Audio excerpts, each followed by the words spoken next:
Cheers everybody, it is Thursday, May 12th. I didn't cling. Need to hear it. It won't work. Sorry.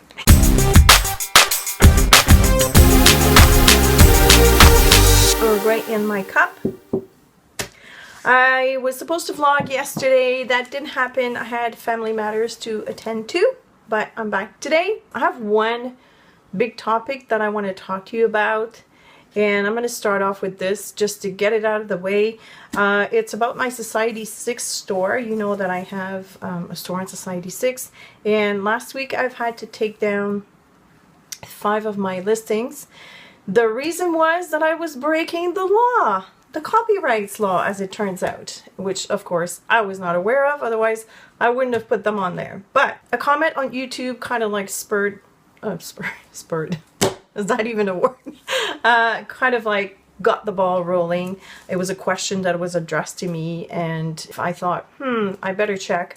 So as you know, of course, I'm a mixed media artist. I like to use tools, and that includes stencils and stamps that are designed by other artists. Well, as it turns out, I can sell the original artwork on which I have used all these tools, but I cannot sell for reproduction. I can't have reproductions of that art up for sale. That is breaking the copyrights law, and I didn't know that.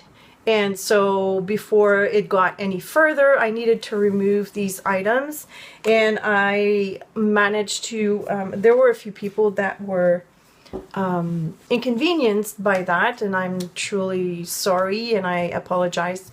I was able to contact them personally, and I apologized, and they were very understanding. But as a result of that, it kind of got me thinking, where do I go from here? Like, I'm a mixed media artist. That's what I like to use. I like to use tools that are designed by other people. And also, part of being or making a living out of your art also involves obviously selling a piece of art that you have done to multiple people. So if I can't do that, I got to figure out a way to I mean, I don't create for money, don't get me wrong. My main, I have a passion for creating, and that's what I do. But at the same time, because I need to live from that, to make a living from that, I do have to maximize my investment, my investment being my art and my supplies. So if I can't do that, I got to find a way to, I got to figure out another way. And I don't want to become like a fine arts painter. That's not who I am. I was not trained. I did not go to school for art. I do what I do, and I do it for fun, and I do it with things that I can't use anymore. I can use it, but you know what I mean. So anyways, all this to say that I'm terribly sorry if you are looking for some of the items. The items that I took down, by the way, were the most popular ones, unfortunately. Yeah, that's the gist of it. So now it got me thinking, when I put text paper in the background and then I cover it up with some paint, but bits and pieces of the text is visible, is this also copyright infringement? So if any of you out there know more about the law of pertaining to copyrights, because I know it's a very convoluted law, it is also very famous for being able to be interpreted in many different ways. So I have no idea about that. But anyways, I hope that that's not the case with text paper. Otherwise, I'll start making my own text paper. How's that? Anyways, I'm over that for now. I need to work around that. And in doing that, the next day, actually, before I get into that, the next day I started hanging more of my frames on my wall here. I hung up that one and this one up there. And some of the frames were kind of crooked, and I found this great tip on Pinterest that I want to share with you. It involves, hold on, and a thumbtack. Oops. So it's like, don't fall on the floor. Here. So a flathead thumbtack and a glue gun. And so what you do is you take 2 thumbtacks and you add them behind each of the frame at the bottom corners, only the bottom ones. And then you line up the top. Of course, you have your device onto which you hang them up. In my case, it's screws that I use through like drywall anchors in the wall. And then you line them up, because even if I level them off when I install the screws, it's not a perfect science. It doesn't always work precisely, and it bothers me that either a frame is wobbly or is crooked. So what you do is you anchor the top, and then once you know that it's level, I have a small level that I use and I place it on top of the frame. And once it is truly leveled, then you push the bottom, and those thumbtacks, they grip onto the wall, and look, it's not moving, it stays there. So great trick, thank you Pinterest. And so here's my other topic. While I had the glue gun out, I was still thinking about Society 6 and all that, and I thought, I've seen people do masks with hot glue, and let me try that. So I took my craft sheet here. I'm going to show you. So here is my craft sheet. And what I did is I took my glue gun, and yes, it's a hard process because I'm using a glue gun that has a very fine tip. It is the, hold on, let me focus on there. The Alien's Ultimate Glue Gun. It's got interchangeable tips, but I always use the fine one, but you have to press hard. So it's a tedious process, but it works. And look at all the masks that I've done. Cool, huh? Look at that one. I like this one. Of course, when you do that, you need to make sure that if you have like separate lines like these, that they meet somewhere all together so that everything holds. Everything is like solid. Like these bottom ones are floppy, but they're all anchored up top here. I like this one. This is my favorite. Wonky holes. This one too came out really well, kind of like a mesh motif. And then I have like leaves, another one here, smaller concentric circles, thingamabob, and I have these chevrons. I even did a cityscape just for the fun of it. I like this large flower too. But and then so what I did is I took all of these and I sprayed with them over them on and under paper, and look how cool this is. I mean, this is not, this was not done intentional, by the way. I just decided to add India ink, black and white India ink dots when it was all done, because I figured, well, if I have this, because this was just like done as a practice, but if I have it, I can probably use this as collage, you know. But the thing is, hold on. The thing is though, I like to use stencils with paint, and because they're so thick, when you use a sponge and try to sponge paint through that, it doesn't really work well. As you can see, I tried with black paint and it didn't really work well. So I'm gonna try and figure out a way to do that better. Maybe like do my stencil with the hot glue and then take another craft sheet, putting it over that and a book to sort of flatten it out. I don't know. I'll work on that. I know also that I can make my own stencils with blank stencil material. I have that already. And I do have a hot knife, like a knife that you plug in and the blade becomes really, really hot. I don't know if it's too hot to do stencils. I'll have to experiment with that. But I know that a lot of the people at the Craft Shack community have done that. I've seen posts, so maybe I'll go back and I'll ask them. But anyways, I'll figure it out because I do love to use stencils, and I like to use stamps as well. The stamps, I have my own stamps, but I like to use like text stamps, very like fine detail stuff. So, oh, you know what I could do? No, I can't. Never mind. Forget that idea. All right, move on. Moving on. I'm going to show you an art journal page that I made this week. I made it, It's actually a video that I did. It was a sped up version that I put up on YouTube, and my patrons got the commentaries, but you can still get to see it. And this one here, right here. This one was already done. I've showed that in previous vlogs. And this one is using PBO iridescent paints from their Dyna line. Look at that. I love this. The purplish color that you're seeing is the blue-black iridescent. And of course, iridescent paints work well on dark backgrounds. They don't really show up on light background, not to their full potential. So it was fun to see that as I was creating the layers, the iridescence started coming to life, and it was just fun. I mean, it's still iridescent in a light background, but you don't really see the two tones because these are all two-toned iridescent paints. So anyways, that was that. Oh, and a lot of people were asking about the paintbrush that I used to do my fine lines here. It's this brush here, which I love. I had it in my stash for a few years and I've never used it, but Gigi uses that to make the eyelashes on her dolls. Yeah, I guess, and her faces that she paints. And it is the, hold on, the Royal Langnickel 20/0 liner mini majestic. But look at it, it's so fine and it works really well. Okay, the other thing I wanted to share with you is a tip that was sent to me by one of my subscribers through email.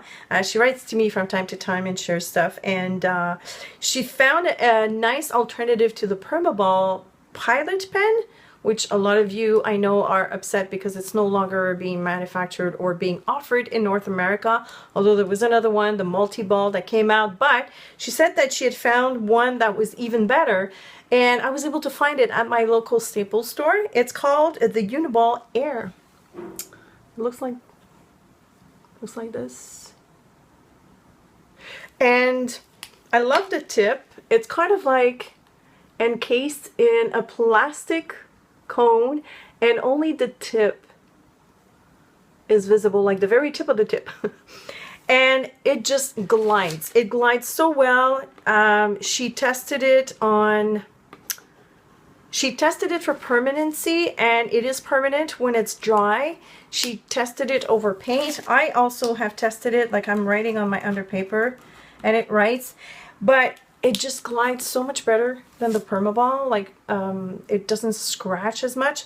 So if you're looking for this pen, I have to warn you though, I wasn't sure if I could find it at Staples, so I went on Amazon, and 2 black pens were selling for $26, and I thought, no, I'm not paying this. I had to go to Staples, and I walked in and I found a pack of a black, a red, and a blue for $12 Canadian. Can't beat that. So I got it. I figured, okay, I'm going to try it. It says writes at any angle, and this is the 0.7 millimeter tip. Bold, intense, Uniball Air. Ooh. So that's that. So if you're looking for an alternative to the Permaball, go check it out. Uniball Air. Anything else I need to share with you? Oh, I've updated my bulletin board. I put some of the art on my bulletin board. I'm going to show you that. Ta-da! So this is the current state. Whoops, the current state of my bulletin board. It's so funny because, like, none of you know what I'm receiving unless I show every single day what I get. But look at the colors, they all jive together. Isn't that funny? So I have some prints from Heather and a whole bunch of, like, a handmade card, some doilies. So much fun.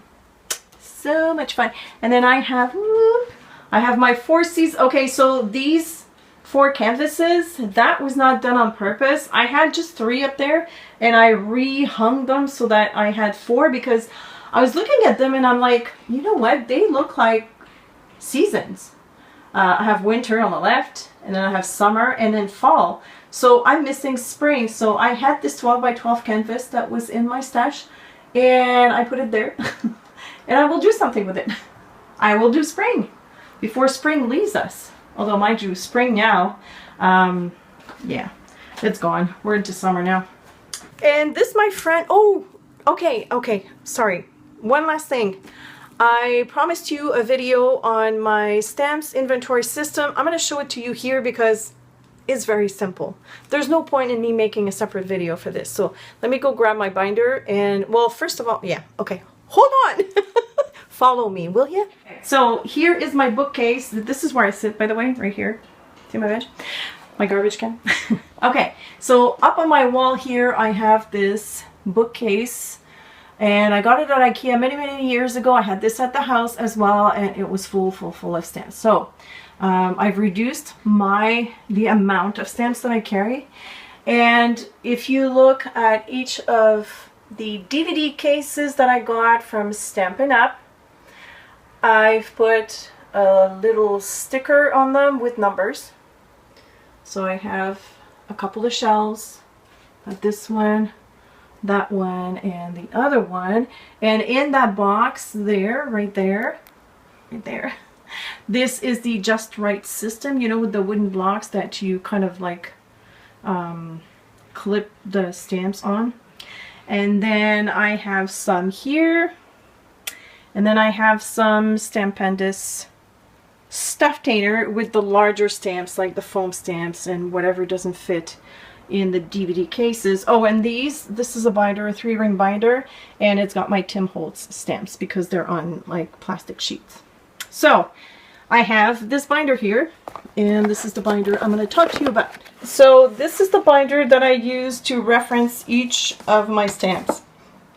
It's a very simple system. All I have are, by the way, it's a mini binder, and you get it at Staples when school supplies start, I believe. In some areas it might be available permanently, but I know in my area it only comes out when school supplies start to come out. And I have inside, I have the like sheet protectors that go with the binders. And all I have are each of the stamps stamped once. And not like my system prior to that, which was cross-referenced in as many categories as they were in.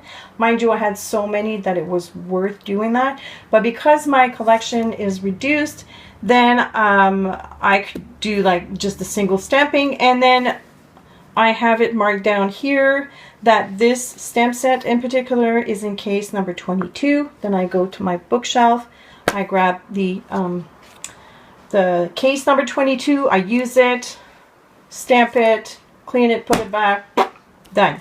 I love it because I can quickly flip through this, and now I know what I have, because I knew I had some of the stamps always were in my mind, but I didn't know in which case they were in because I kind of mixed and matched, which is also another plus of this system.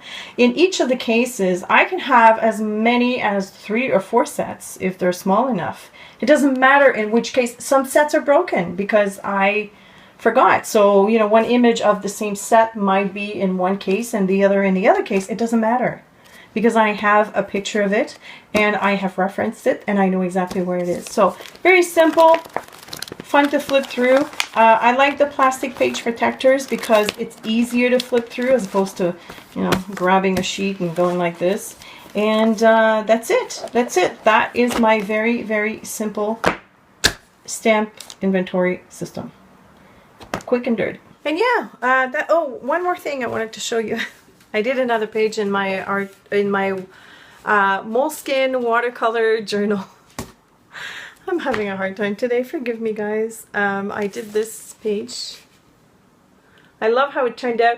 I like the paper of the moleskin. It's a lot smoother than the one in the Strathmore journal, but it's thinner. I'm not sure exactly what the weight of the paper is. It doesn't say anything. Oh wait, I've got the little booklet. Hopefully, I don't think it's going to tell me. No, it's just the history of the moleskins, but it's not pertaining to that particular book. Anyways, but yeah, I liked how it turned out. And that was done with the Gansai Tambi by Koretaki. Hello! And also the birds were done with Pentel brush pen with India ink in it. So I did just the bird like very quickly. I just flicked with the brush, but I like the way it turned out. I really do. So, and this is dedicated to a very special person. You'll see at the end. Anyways, oh, something just fell. My light. Okay, and that's it. That's it. I will edit this video, and I have a few projects to do this weekend. I'm on track. It's so amazing. I just love it. I love being on time for everything. So thank you so much for watching. If you like this video, please give it a big thumbs up. It helps. And subscribe if you haven't already done so. And if you have any questions or comments, feel free to leave them below. And I will see you later. Bye.